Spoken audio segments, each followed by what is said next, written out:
Hello, Jean. Ibabalita ko lang. Isasara ko na muna ang shop.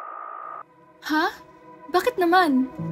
Sa puso ng bayan, may isang lihim na lakas na kumikilos, humuhubog sa kinabukasan ng ating lipunan.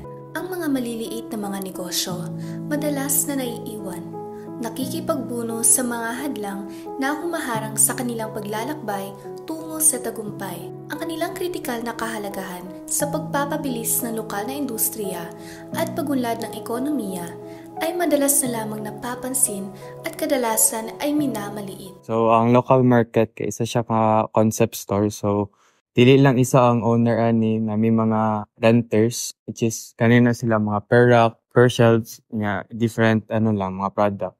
Pinakalisod yun sa mo ang pagngita og kapital para ma-build ning concept store.